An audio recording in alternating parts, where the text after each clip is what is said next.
Good morning. Welcome to my world. This is Wayne. And for the next hour, I wanted to share a special hour of tips and tactics. I call it T'nT, Sales Dynamite, to talk about negotiations.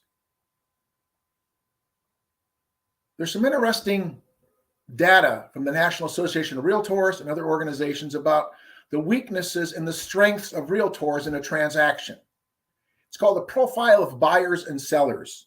Every year, NAR looks at the past year to see what thousands of buyers and sellers are saying regarding the services they received. And almost yearly, to the exact percent or change in behaviors, we find one of the weakest areas is in negotiations. That's why I've spent a lot of my time learning about negotiations. That's why I'm a master trainer for Real Estate Negotiation Institute. Look forward to having some strong seminars in Illinois coming up in January and February. So if you're an Illinois agent, mark your calendar. We have 8 hours of CE credit. You'll be seeing more of that in the next few weeks and early January for a program I'm going to be starting in Chicago and one in the north suburbs. So this is Wayne's World, and our goal is pretty simple: to share with you 28 specific things that I call tips and tactics as maybe a primer or a beginning about some negotiation things, or a reinforcement or reminder for some of you that already are an effective negotiator. Remember the word effective. We'll talk about that later in the process. But first things first, this NAR profile that comes out yearly tends to center around these major areas. And the number one top of the list about negotiations, and on the right side are loads of words related to negotiations. For example, are you an integrative or distributive negotiator? Are you collaborative, competitive, or compliant? Do you have a strategy for negotiations? How do you handle persuasion? How do you handle deadlocks? There's a great book out, Don't Meet Them Halfway. That's not negotiations, just playing halfway. But 99% of buyers said negotiation skills are very important or somewhat important. Buyers want negotiation skills. Only 42% felt their agent negotiated a better sales contract terms. And wow, I wonder what that data is going to look like next year when we look at all the ways in which people had to pay above list price for a property. What kind of negotiations? Was it an effective negotiation to only pay $10,000 over list instead of $18,000, or 30 instead of 45, or whatever the number is, or 1 instead of 4? Remember, it's not the final price in terms of you're good or bad negotiator. It's all the other factors, not just price, but cost. 34% of buyers feel on a regular basis their agents negotiated a better price. So we're really, really, really low. And again, buyers give negotiation skills the lowest satisfaction rating of all agent skills. The lowest. We haven't even talked about seller negotiations and salespeople. In the future, I'm going to be talking about a couple of sessions on why do you cut your commission, or why should you cut your commission? And it's amazing when we see some of the things selling agents do to even cut their own fees, let alone negotiate a better fee for their clients. So the data is there. It seems to be consistent since 2007. I haven't seen some major changes in the last 15 years. It varies, but it's always, the numbers are pretty close to a solid understanding of what happens on a yearly basis. So here we go. Here we go. First of all, there's loads of materials out there. When I first read and started thinking about negotiation skills for my own personal purchases as a real estate investor and for my clients in real estate, nothing better than the Harvard program on negotiations and the many faculty that are tremendous authors of books. And the first book that almost everybody recommends to begin your understanding or rereading several times is Getting to Yes by Roger Fisher and Bill Urey. So I've got a recommended reading list, which I'd like you to think about. I wouldn't copy it down. I would just realize these are some books that became the foundation for what I did. And Getting to Yes is at the top of my list. I'm also biased, and I marked it in red down here, a faculty member at Northwestern in Evanston, and I live close to there. I'm a Northwestern fan. Lee Thompson wrote a tremendous number of books on negotiations. That's one of her more powerful books. There's one above her, The Mind and Heart of the Negotiator. So I like her style of negotiation skills, and she's right in my own backyard. Another two big ones are at the top of the list. Bob Cialdini is the godfather to me of persuasion. I really believe that. And Ann Miller, her first book, Metaphorically Selling, is a very powerful book because I believe strongly negotiation skills work much better if you have analogies, similes, and metaphors built into your presentation. Because it's easy for people to understand analogies. Example, I totally believe eBay's been the best thing that's happened to realtors to be able to explain how an MLS works, how CMAs work, and how pricing works. Because eBay has what's available, i.e. actives. You can sort them by price, sort them by location, just like we can do in the MLS. eBay has completed sales, expired sales, and sales that are pending, so to speak. That's the MLS. And boy, a good analogy is to show people what happened to somebody who overpriced their whatever they're trying to sell, their blender, their watch, their appliance, their furniture, their car. There's even houses for sale on eBay. You can just see why the expireds are always way, way higher than what they actually sold for. You can see patterns, just as you can see patterns that we have. We call it absorption rate pricing. So I really feel Ann Miller's book would be a tremendous asset if you've not read it, and her new book, But the Lady in the Iceberg, is probably even better. But first things first, everything above Lee Thompson's red book I highlighted are really some of the better ones I'd like you to think about in terms of reading. Again, available online on various kinds of Audible sites, as well as, through half-price books or Amazon or wherever you buy things. Another one that pops up is based on emotions, and we need to talk about that in a different light. I looked at it a couple of weeks ago when I talked about William Moulton Marston, understanding the emotions of normal people, because people in real estate, buyers and sellers, act on emotion and justify on logic. That's why a lot of people like to be the third realtor, because the first realtor oftentimes is very emotional in what they can do for their client in listing the property at a higher price. Second realtor makes a few changes. Third realtor gets into the rational process of days on market, all the other sales and everything else that says, wow, the market's not ready right now for the price you want. Can you wait 2 years, 5 years, 7 years, 10 years, whatever? I took a 9-year listing once. I'll share that story later, but the bottom line was they wanted a price I couldn't get for 9 years. Give me the time, I'll give you the price. There's nothing that price terms can't cure. So once this list is looked at, and there's loads of lists out there, a couple of other lists pop up, because these are just some of the basic books. Here's a few other books that are out there that are very good. And maybe some of you can see one or two you've read already about something.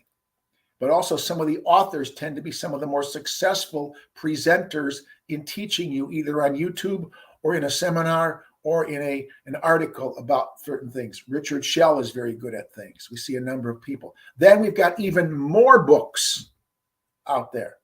There's kind of a funny one to look at competitive tactics that says how to negotiate like a kid, because kids are great at negotiating in a competitive mindset. So there's loads of materials out there.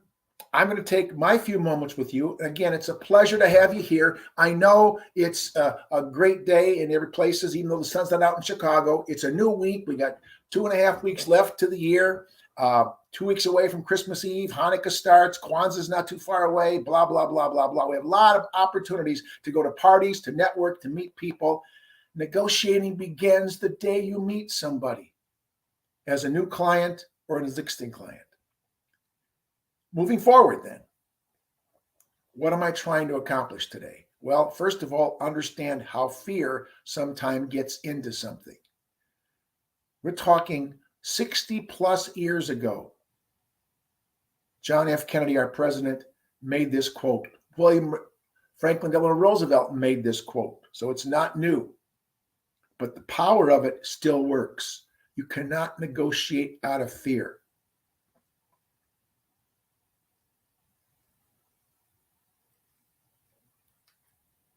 So what makes a strong framework, a strong foundation? And I found something else as I watched some of the skyscrapers grow up in Chicago. You can look through these peepholes in the wood fences they put up to see what's going on. And I noticed something about somebody building a house or somebody building a building, a skyscraper.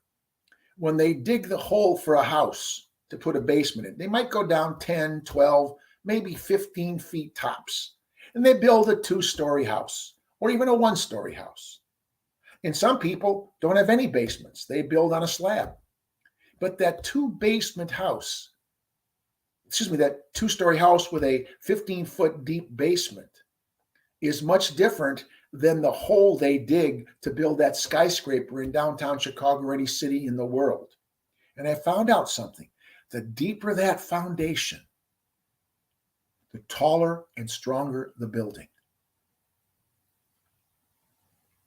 In some cities where there's wind, hurricanes, hail, other damages, they build more content, i.e. better quality windows, better quality roofs, better qualities to make it withstand certain kinds of issues. So as you build your framework of a skilled negotiator, please remember, get a deep foundation. I don't feel there's something more important to read in sales than negotiations. I teach lots of stuff. LOTSA. You've heard this before. Listings. Gosh, if you're not a good negotiator, you're not going to get listings. You're not going to sell listings. Objection handling. You've got to be a skilled negotiator to know the tracks and the ways in which to handle objections and become a master closer. Selling skills. If you can't negotiate, the odds are you're not going to sell too much. You'll become what I call a compliant person in the business. And then you've got time control, which is negotiations. Some people you have to say no to. I can't do this. I can't take that time. I got to change my schedule. See, who negotiates your time each day? We did a little seminar on time control a few sessions ago. The word TIME says it all. 3/4 of the word time has an I and an ME in it for me. I, me. Wayne in Wayne's World controls my time. And then we have attitude control. Well, you're negotiating with yourself there. And you can negotiate with yourself. Some of you talk to yourself. You're in the car talking to yourself. Some of you answer yourself. You know what? You can talk to yourself in this business. You can answer yourself in this business. But in real estate, if you talk to yourself and answer yourself and then go, huh? Ooh, we got some problems. We got some opportunities for change. So the framework begins with a solid foundation and a quality framework. Better quality product.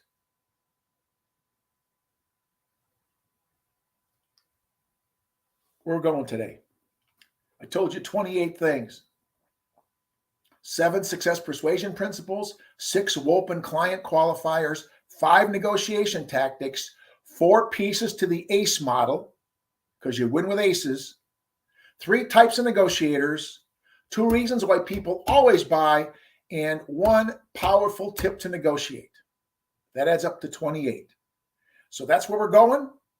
As you look at this list right now, which one do you think you're going to have more fun with or feel more comfortable with or knows much about than you ever did before?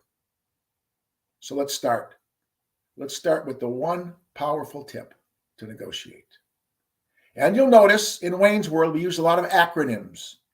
And we're starting with one right now. The negotiation toolbox and the tip, TIP. If you want to control negotiations, you need to have time on your side.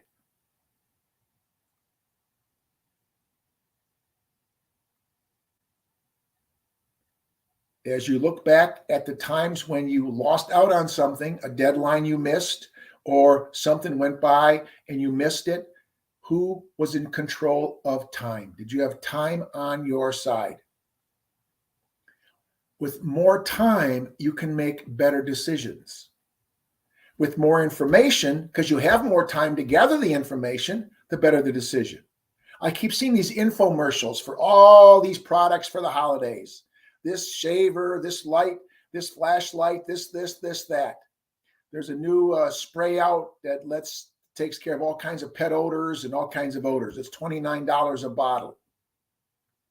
If you don't have time and don't want to gather information and just order that, you might not be satisfied. If you took the time to go online and check the reviews, you might find out, wait, that's really a potential problem. A good example, I saw this product that was $29.95, and I figured I'll take a look at it. So I went to their website. For $29.95, I get a 32-ounce bottle with a sprayer. Okay. I can also order a refill to put in the sprayer for $12.95. Gosh, I don't think their sprayer is worth $27 or $17. Excuse me, can't do the math. $17 for the bottle to put the $12.95 product in. Why should I spend? I can get twice as much and save money by using my own sprayer, which I can pick up at a dollar store for $1.25. Isn't that interesting? Dollar stores are now $1.25. So time and information go together. But the key in negotiations, as many of you know, is patience. But patience without persistence leads to paralysis. And too much persistence may lead to resistance, and that will kill a deal. I've said this before, I will say it again. You, as a professional realtor, representing your client in the best possible negotiable way, must always learn to close no more than 3 times and close no less than 3 times, which means you will close 3 times. And you'll get what you want most of the time without pushing people beyond repair. People will give you, in negotiations, 3 chances to change their mind, to change a no into a yes. After 3, you're gambling. You could push them beyond repair. I'm not saying you shouldn't continue to close, but too much persistence leads to resistance. And you look like you're desperate. And we know what happens to desperate negotiators. I watched Shark Tank last night. A lady was all excited about a bid from one of the sharks. So excited, like, oh, I'm so glad you made a bid. Her body language, her facial expressions, her communication skills said, guess what? You can ask for a bigger chunk of my company and I'll probably give it to you because you're the one I want. She did not know how to handle her excitement in a way that didn't cost her. And it cost her 5% of her company.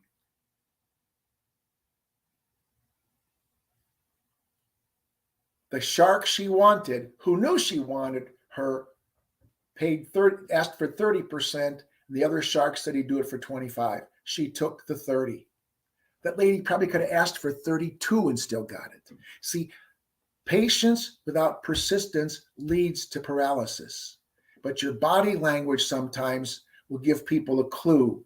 And that's where you've got to be very, very careful in this business. So that toolbox that's got the tip on the outside, what's on the inside? Well, do you know some of Bob Cialdini's persuasion principles? How to influence people. I actually am into a whole new world of learning and teaching and training people to persuade before you persuade. to set people up, the warm up before the setup, because the setup is the persuasion, the warm up is the persuasion. So are you warming people up to be persuaded? Are you giving them a safe island so they get a feel of comfort with you, where they like and trust you?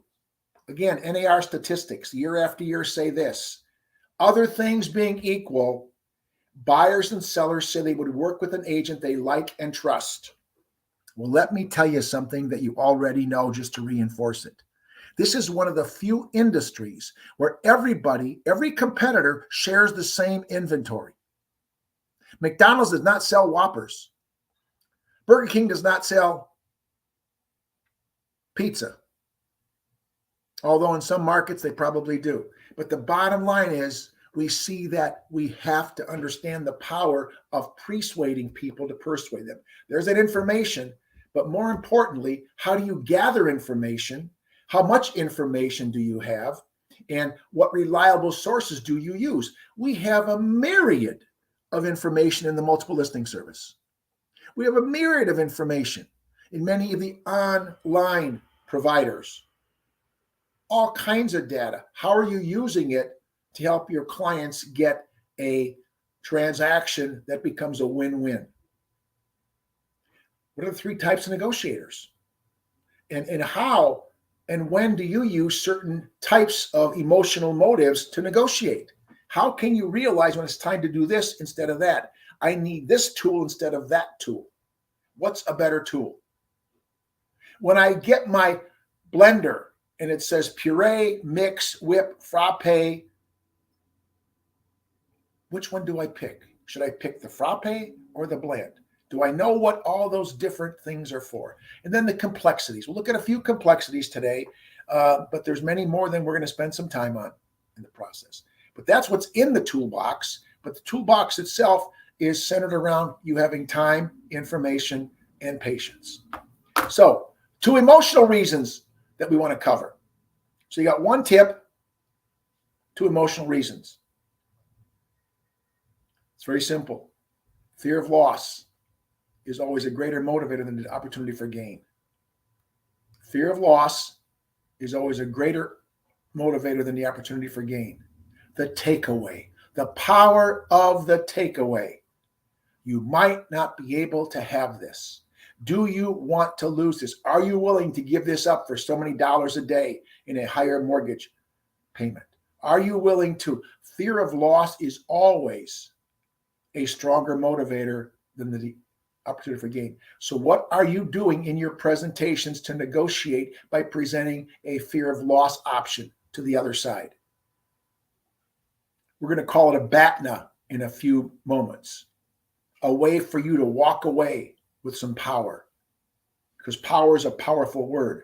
Power is a powerful word in negotiations. But remember the 2 emotional reasons why people buy. Plus, people buy on emotion and justify rationally. People buy on emotions and justify rationally. That just seems to be a fact of life. With that said, what are the 3 types of negotiators? And how did you learn these types, or do you know these types, and do you think of yourself as one of these types in the process? Well, you've got the competitive, the win-lose, which I believe is not the way to go. You got the compliant, which is lose-win. They just want to get it done, and they'll lose. They're the ones that'll kick in money if there's a shortage or a seller asks for something or a buyer wants something. They're compliant. They're just like a happy person who doesn't want to cause any waves. The collaborative, the person who understands how to use the skill set I believe in, and hopefully you will learn, and hopefully join me in a seminar, is a win-win philosophy. That's collaborative.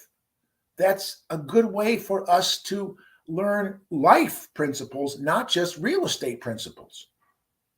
So now, do you need all? Yeah, sometimes you want to look like you're giving in. I make a statement a long time ago in negotiations when I go out to look for appliances, when I go out to look for all kinds of things. It's smart to act dumb. It's dumb to act smart.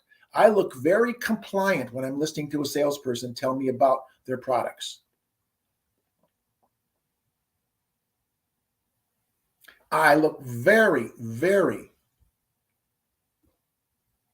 not knowledgeable when I ask what look like to them silly questions. But then I may have to do a win-lose. And see, the best negotiations using all three, or at least the top two, is the best way to start negotiations is a lose-lose. You give up something, I give up something. That's easy when it's way overpriced and you come in real low. Okay, you want to get this much, it ain't going to happen. You want to buy it for this low, it ain't going to happen. Now, just don't meet yourself halfway. I don't like that. But the bottom line is you came down, we came up. Win, lose, win, lose, win, lose, win, lose, eventually win-win. Because lose-lose at the end does nothing. Lose-lose works at the beginning. Lose-lose does not work at the end. And it's hard to get a win-win at the beginning. And win-lose is part of the struggle, the strategy, and the tactics that you use, the sales dynamite. We'll talk about a few of the win-lose strategies in a few moments. That's the competitive negotiator. They're the win-lose person. And a good clue to remember is if all you've got left to negotiate is price, that's all you've got. You can't make the pie bigger. You can't do something extra, whatever it is. If all you've got is price, you've got a win-lose situation. See, competitive negotiators sometimes are pretty good at bluffing. Sometimes are pretty good at doing other things besides a win-win philosophy. And some people are better at breaking through those barriers. Now, the collaborative is what I'm focusing on for the rest of the day. The win-win mindset, the emotional motives that you can build on, the types of ways in which you can better get what you want for the clients, because if you help them get what they want, you get what you want.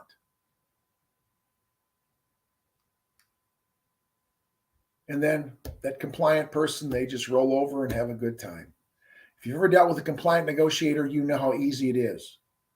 It's like a no-brainer. You're doing more of the work. You're helping them get the price your client wants. And they're happy to do that for you with their side.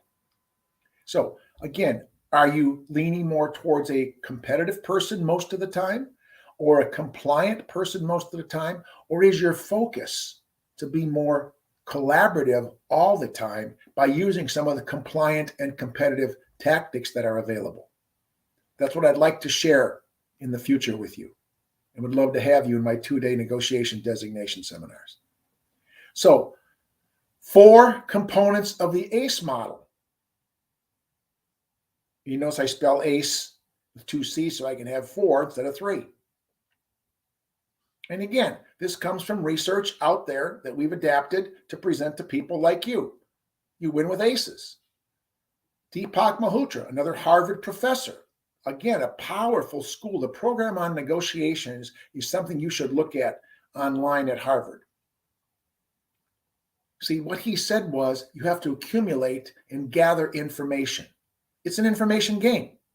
And if I know more about you than you know about me, I'm in control. If I can go online, look at all the completed sales on eBay, or the data in a certain zip code or a marketplace, or historical data, or what's happened in that neighborhood, I am better positioned to help my client. It's not what I know, because what was isn't, and what is won't be. Today's negotiations is up to me. What was isn't, and what is won't be. Negotiations today is up to me. I've got to stay current. I've got to look at things in the immediate. Things happen. We see some websites where there's hourly sales. If you catch it right away, you got a heck of a deal. We saw that on Black Friday. We saw that on Cyber Monday, and we'll see it continue through the end of the year, I'm sure. So Deepak is big on accumulation, gathering information. The more information, the better the decision. Now, the first C, create value.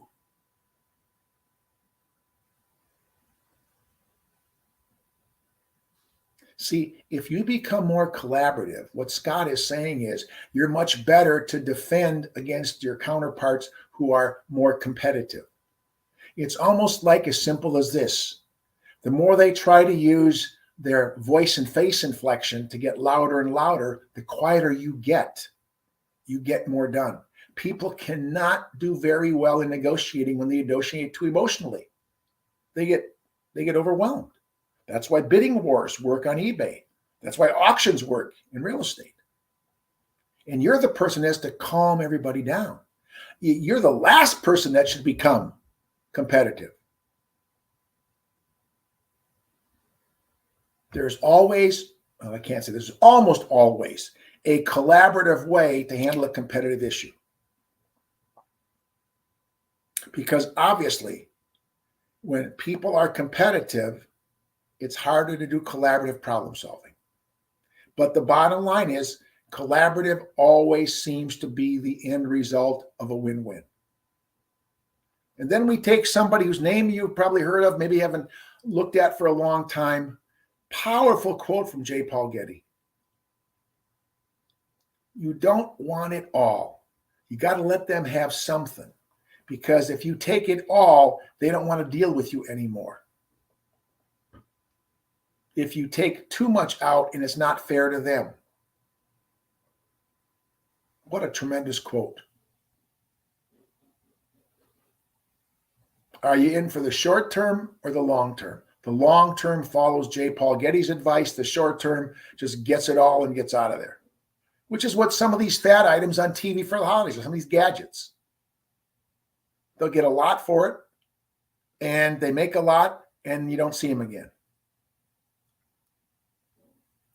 With that said, now you execute. There's the bottom line.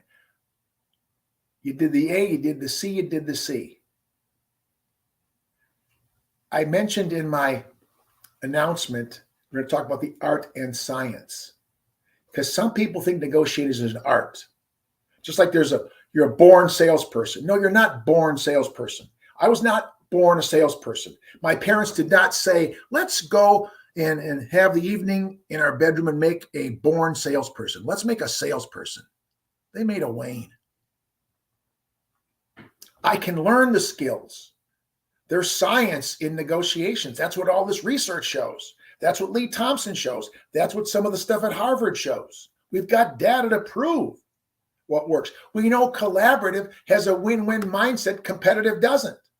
We know compliant has its issues. There's a science. I just took the DISC assessment. Hadn't taken it for years. Used to train it heavily in the 70s and 80s for corporations. I took it for the first time in 20 years. You know what? It reinforced even stronger what my predominant style is, and what my secondary style is, and what my areas that I'm not that concerned with are. And we did it as a board of directors. I was the only person out of the 12 that had the persuader status because of my high dominance and my high influencing. See, I know what I know that I know. And now if I can blend that with what I know about you, we can have a good negotiations. See, part of negotiations is gathering information. A good analysis of your 4 styles is going to be powerful in me knowing how to say, talk, look, and do things with you. So the ACE model, 4 powerful ways to look at things. 4 powerful ways to look at things. We're getting there. Now 5 negotiation tactics. There's many more, but these 5 tend to be used a lot, and in many ways, some not as good. And I'm going to look at competitive ones most of the time. The broken record. Just keep repeating and repeating and repeating. A person had me on the phone asking me to do something, salesperson. He kept repeating, and I said no. Another time. He wanted an appointment, alternate choice. I can come by tonight from 6 or 8. I said, no. He said, what about tomorrow? No. Saturday, I'm open in the afternoon or evening. What's better for you? I said, nope. And after 3, he pushed me beyond repair. And I basically said, after the 7th attempt just to get an appointment with an alternate of choice, which is a good strategy, I said, your persistence has led to my resistance. Exactly what I told you a few moments ago. Your persistence has led to my resistance. And how many of you are thinking right now of a time when you were too persistent and people resisted? Could be your family, could be your neighbor, could be a client. See, too much persistence always leads to resistance. You just break it off. Again, in real estate sales, you should close no more than 3 times and close no less than 3 times, which means you better be closing 3 times. Now, if you get lucky and they say yes in the first or second, again, super. But give it 3. But see, you got to know 3. That's not a whole seminar. What 3 closes do you know? Do you have 3 different closes? Do you have 6 different closes? To pick the right close for the right situation. So the broken record is definitely an issue. Oops, I don't want that.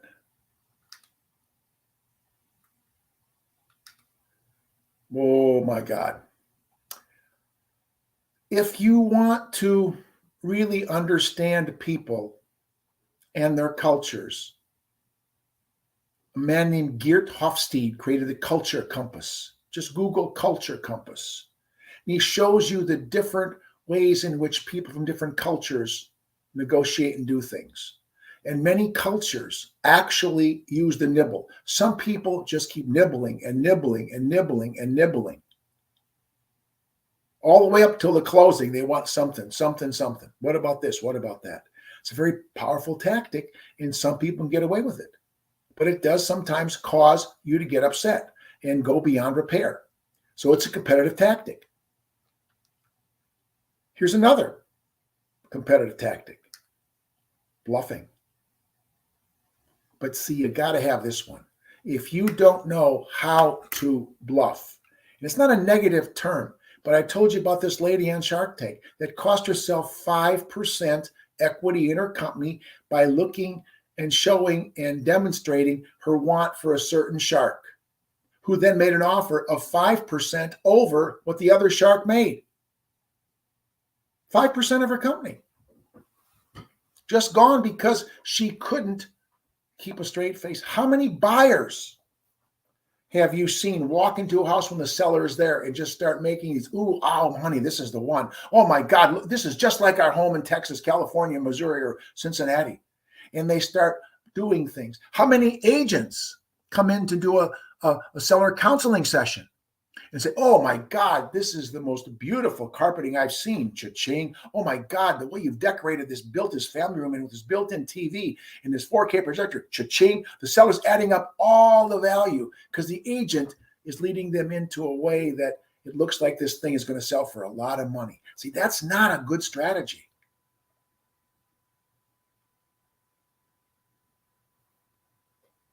Smart to act dumb. It's dumb to act smart.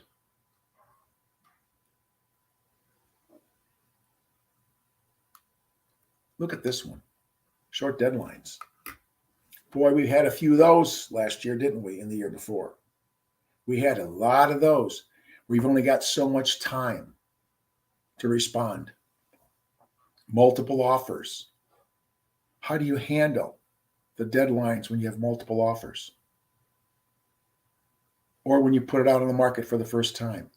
Those are competitive tactics. And they're part of the process to get to a win-win. Remember, competitive is not bad. It's bad as an end result. But the win-lose is the struggle between the lose-lose and the win-win. See, if we lose at the beginning, we both gave up something. That feels fair. Okay, we came down, yeah, we went up. Boom. Pretty simple. Now we can start doing the win-lose, make the pie bigger, find other ways, look for terms, not just price. And then we get to the win-win. Also realize the power of flinching. Remember when I just said, woo, wow. Wow, how do you flinch? This is an animated thing. Some people jump up and down. Some people gasp. Some people wheeze. Some people snort. Some people show their teeth. Some people raise their eyes wide open. Some people have many different flinches, but most of us have one or two we tend to use in a way we don't even know. They just happen naturally. See, what's your natural flinch? When somebody says something, you roll your eyes. And by the way, rolling your eyes is another whole program on neuro-linguistic programming, NLP, because that says a lot also. Many of you may know NLP. If not, another topic to keep in the back of your arsenal of things to learn. So with that said, what are 6 WOPEN client qualifiers? And it's not open, it's WOPEN. Because we know WOPEN-ended questions create information. The more information, the better the decision. But you need time on your side to get the information. So what are your best WOPEN questions? And what's a WOPEN question if you're not sure? It's very simple. It's a who, what, when, where, why, which, and how. A question that starts with a W. Who did you? Who did you? What did you? Where did you? When did you? Why did you? How did you? How is just who spelled differently. And then the yes-nos. So you won't get information with a yes-no. You use it to do a trial close. If you're a master closer, you know how to use trial closes. If you're a gatherer of information, you know how to use WOPENs. And there's nothing that you can do if you close too soon or too often, because you could push people beyond repair. You've got to build. And that's why your WOPEN questions, this list of questions you continually create, should be gutsier and gutsier and gutsier. You can't ask a very, very powerful, big question at the beginning. They're not ready to say yes. They don't like and trust you. But as you ease them into a little bit more, a little bit more, a little bit more, a little bit more, your WOPEN questions can get more gutsier, and pretty soon you finally got the real reason why. See, people at the beginning will stall you or put up a stand when you ask too harsh of a WOPEN question.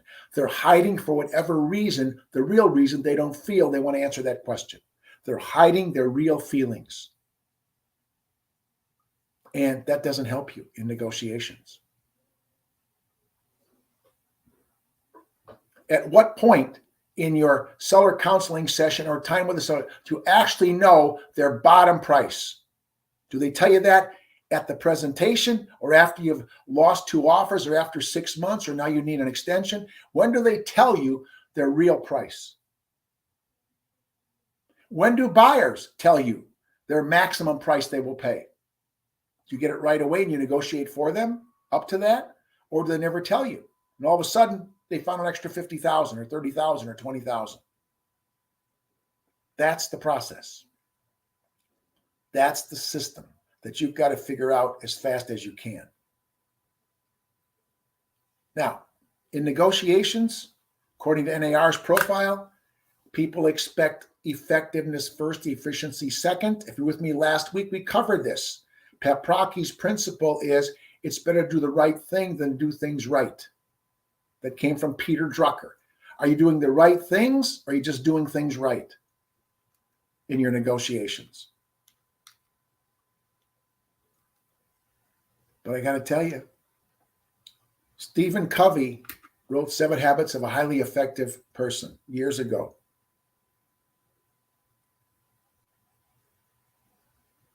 One of the points was begin with the end in mind. So before I start talking to somebody, I want to find out about them. I'm calling somebody back today after this call. This morning, I went online to see what information I could find out about them. I found things I didn't know. I found some common denominators that we have.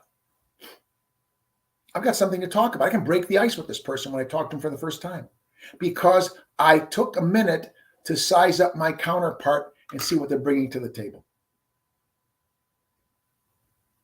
You got to do that. That's that information gathering, my friends. That's an information gathering. So the last thing we'll look at is 7 of the most powerful success persuasion principles I think that have ever been created. I could spend a half day, and I do, in my negotiation seminar. on just each of these 7. So we'll cover them quick, but you realize they are so powerful because they pull the whole thing together. And they're in no order of importance. They're only here for one reason.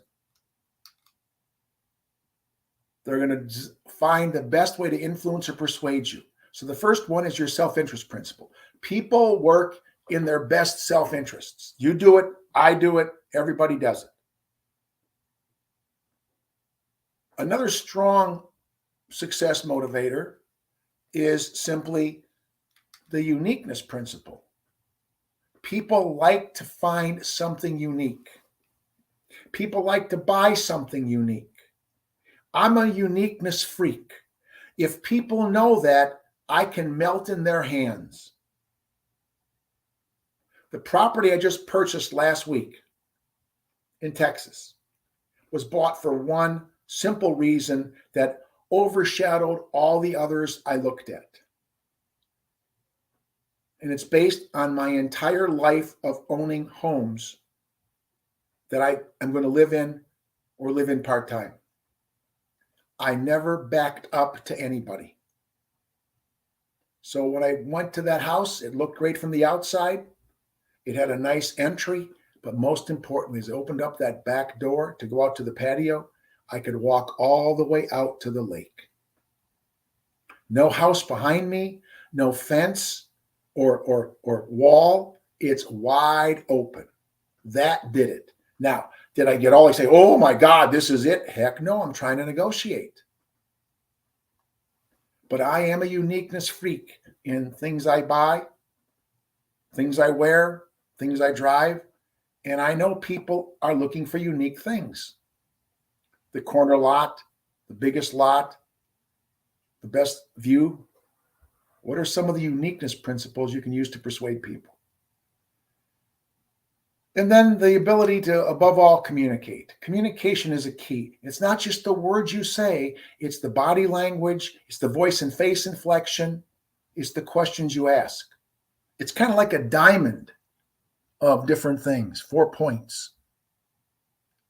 How do you communicate so people understand what you said and what they heard is what you meant? Because sometimes this and this happens. You said it, they heard it, but it wasn't what you meant, or what you said wasn't what they heard for a number of reasons. Our listening skills are communication. Some people, agents especially, we are always not the best listeners. We like to talk. Just remember, 2 ears, 1 mouth. We're all made that way. One reason. Listen twice as much as you talk. If we were supposed to be talking twice as much as listening, we'd have 2 mouths and 1 ear. We don't. Something else to realize as you're going to be motivating your persuasion techniques is, whoops, didn't mean to do that, excuse me, is the concept of what we call a contrast. Contrast makes something look so much better. Why do you think red and green are complementary colors? Because they emphasize each other. Blue and orange, black and white, they stand out. The pastels aren't nearly as contrasting as the primary colors. So if you're going to be a contrast person, primary colors. The contrast principle. Hey, my shirt is contrasting. One side is a pattern in a light color, the other side is a pattern in a dark color. Same pattern. It's a contrast principle. It attracts attention. If I wore either color, just be a shirt.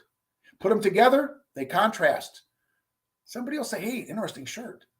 Whether you like it or not, still interesting shirt.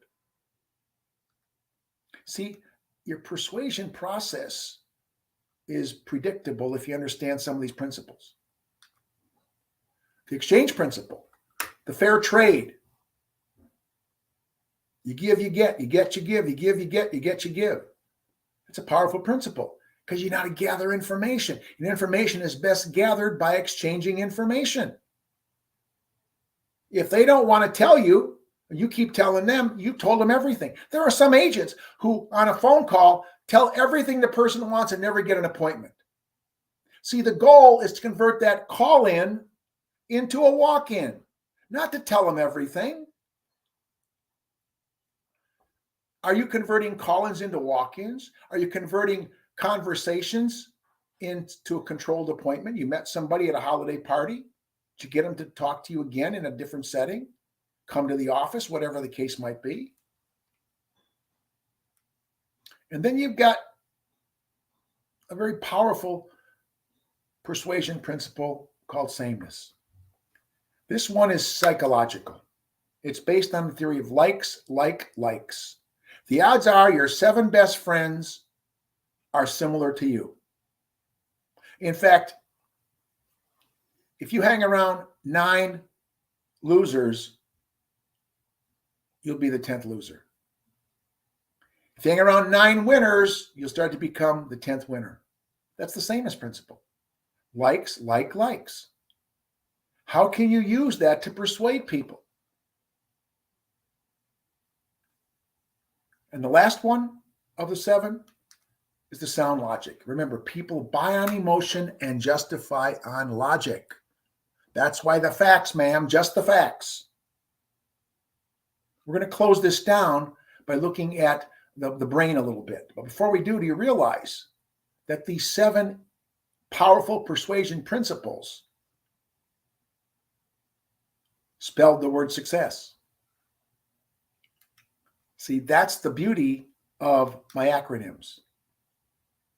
And so, a couple of quick quotes. I'm sorry for the overlays, but you can have everything in life that you want. Just help enough other people get what they want. That's Zig Ziglar. And that's all we have to do. We have to help buyers get what they want and sellers get what they want. We get what we want. My sales mentor says there's nothing special about special people. It's not who they are. It's what they do that makes them special. Can you be the extraordinary, ordinary realtor? Can you do something special to become extraordinary? Because you're like all the other realtors except for that. You're the extraordinary, ordinary realtor. And then my perspective, if you're going to be a serious negotiator, get the Master Certified Negotiation designation. I'd love to talk to you more about it. Send me a text message, Facebook, whatever you want to do. But the bottom line is you're going to see a lot of what's going on this year in my life as being negotiations. And Indira Gandhi says it best, you can't shake hands with a clenched fist. We still need that handshake that seals the deal.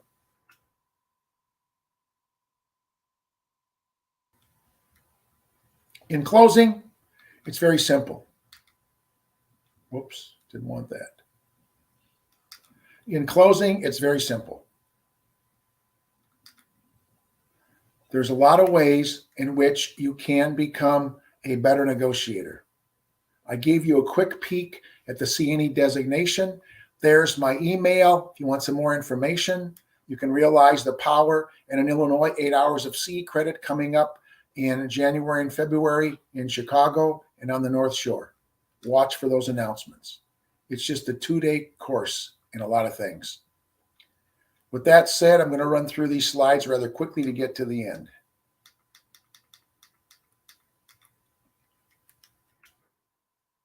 Again, why become a powerful negotiator? Well, number one, it's better for your clients.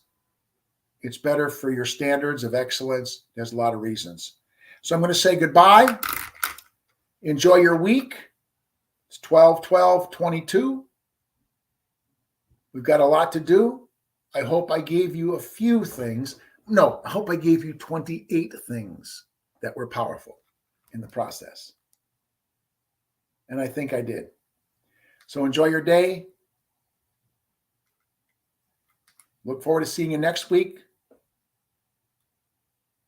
And remember, you don't always get what you want in life. You get what you negotiate.